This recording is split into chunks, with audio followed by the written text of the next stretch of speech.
Здравствуйте. Вечерний эфир на ТНВ продолжает программа «Вызов-112». В студии Матвей Опросин. И о самых резонансных происшествиях этого дня в ближайшие 10 минут. Трагедия под Казанью. В Зеленодольском районе расследуют уголовное дело по факту убийства подростком своей мамы. Узнаем детали страшных последствий семейного конфликта. По общему правилу, возраст уголовной ответственности равняется 16 годам. 3 месяца назад в Казани очевидцы наблюдали жуткую картину. По карнизу 6-го этажа ходил ребенок. Расскажем, что произошло и как наказали виновницу опасной ситуации. Я все признаю, полностью раскаюсь. Все это не только прямо сейчас.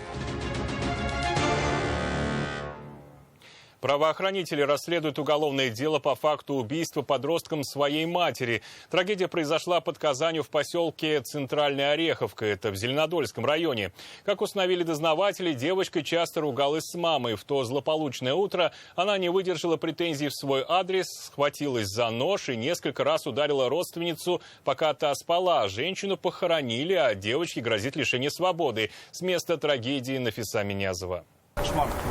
Местные жители до сих пор в шоке. Комментировать произошедшее отказались. Все случилось в коттеджном поселке Центральная Ореховка. Он находится под Казанью. Утром 8 мая в полицию поступил звонок от 14-летней девочки, которая сама сообщила, что подошла к спящей маме и убила ее. Трагедия произошла в этом доме. Незадолго до случившегося мама с девочкой поругались, и утром подросток схватилась за нож и нанесла маме несколько ножевых ранений, говоря при этом, чтобы мама больше не ругала. Девочка дождалась приезда полицейских. Стражи порядка увидели страшную картину. 39-летняя женщина лежала в кровати с ножевыми ранениями в области шеи и груди. Подушки и постельное белье были окровавлены. Рядом был нож. Их забрали в качестве вещдоков. Подозреваемая призналась следователям, что часто ругалась с матерью. Хорошие люди. Соседи отзываются о семье хорошо. Известно, что отец-предприниматель владеет крупной сетью салонов красоты. Они расположены в Москве, Казани, Твери и не только. По закону возраст уголовной ответственности начинается с 16 лет. Но когда речь идет о тяжком преступлении, к реальному сроку могут приговорить из 14. По статье убийства ей грозит до 15 лет. Эксперты рассказали, что может стать смягчающим фактом, когда речь идет о несовершеннолетнем. Если лицо было признано как не отдающее отчет в своих собственных действиях, не могло руководить ими, то, безусловно, суд примет решение о применении принудительных мер медицинского характера. Кроме того, хочу пояснить, что в случае, если психолого-психиатрическая комплексная экспертиза установит, что лицо, хотя и достигло возраста уголовной ответственности, но в силу отставания в своем психическом развитии не соответствовало своему биологическому возрасту, то в данном случае оно также может быть освобождено от уголовной ответственности. Следователи возбудили уголовное дело. Вероятнее всего, в ближайшее время суд решит, где она будет находиться на время следствия, под домашним арестом или в СИЗО. Нафиса Минязова, Альбина Минаева, «Вызов-112». В Казани женщину признали виновной за оставление ребенка в опасности. 3 месяца назад около одного из высотных домов Советского района Казани очевидцы наблюдали жуткую картину. По карнизу 6-го этажа ходила девочка. Спустя считанные минуты все экстренные службы были на месте и предотвратили трагедию. Сегодня дело дошло до суда. Репортаж Светланы Звонаревой. Я все признаю, полностью раскаюсь впредь. Ребенок под тщательным присмотром, более тщательным, чем был до. Ребенок ходит в садик, с ребенком все хорошо, прошу назначить минимальное наказание. 10 февраля соцсети буквально взорвала фотография маленькой девочки, которая ходила по карнизу окна на 6-м этаже. Свидетельство тех, кто первым увидел жуткую картину, сегодня озвучил государственный обвинитель. Остановил неизвестный мне мужчина, показал, что на 6-м этаже 8-го подъезда дома 5 по улице Феврата 9 города Казани на карнизе снаружи стоит ребенок, примерно 5 лет, в синем комбинезоне. Я сразу позвонил в службу 112 для вызова экстренных служб. Несколько минут до приезда спасателей мужчины находились прямо под окнами, чтобы в случае, если ребенок сорвется, пытаться его поймать. Взрослые крикнули девочке немедленно зайти внутрь, и она послушалась. Что происходило в квартире, следствие узнало со слов самой малышки. Не знаю, во сколько я пошла в свою комнату. Играла в прятки с пингвином. Это моя игрушка. В один момент мне захотелось пойти на улицу погулять и посмотреть, что внизу происходит. Поскольку я знала, что дверь закрыта, я решила выйти на улицу через окно моей комнаты. Далее я пошла делать, а именно я делала пуховик, шапку, варежки, 3 пары носков. которые были у меня в комнате шкафу.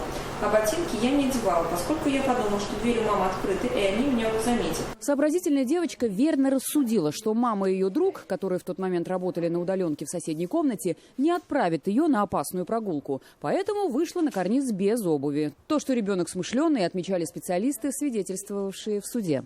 Общительная, милая девочка, развивается по возрасту.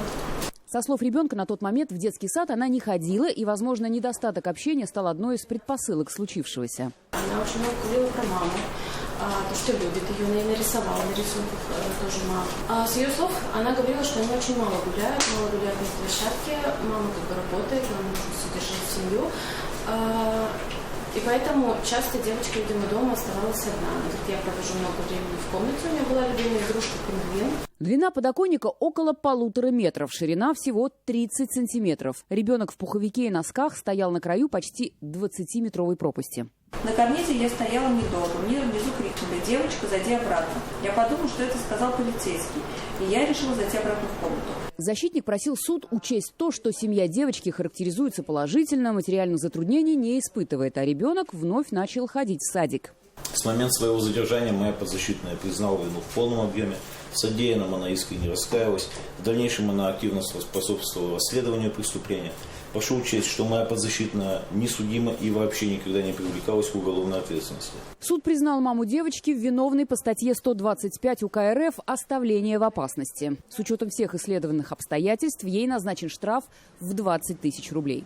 Светлана Звонарева, Олег Хайруллин, Рамзиль Гарипов. Вызов 112. 9 мая сотрудники Госавтоинспекции Казани выявили грубое нарушение правил дорожного движения, последствия которого могли испортить великий праздник. Днем на проспекте Ямаша возле Парка Победы полицейские остановили автомобиль Kia Ceed. За рулем находился 16-летний житель Казани. Разумеется, водительского удостоверения у молодого человека не было. Также в салоне автомобиля были найдены дополнительные государственные номера. В отношении подростка был составлен административный материал за езду без прав. В Татарстане продолжается рейд «Мотоцикл». Накануне инспекторами ГАИ Казани были задержаны несколько нарушителей. В Мирном остановили 29-летнего жителя столицы Татарстана, который передвигался по улицам поселка на питбайке без номеров и не имея водительского удостоверения.